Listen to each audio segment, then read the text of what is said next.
rumeksa ingsun lakune stangaya wara kelawan mekak hawa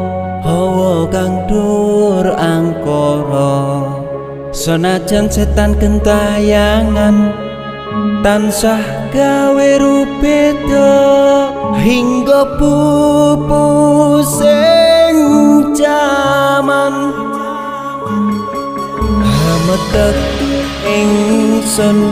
nyirep geni wisamurka maperhardaning panca saben ules sing netra linambaran sih kawelasan ingkang paring kamulyan Sang Hyang Jati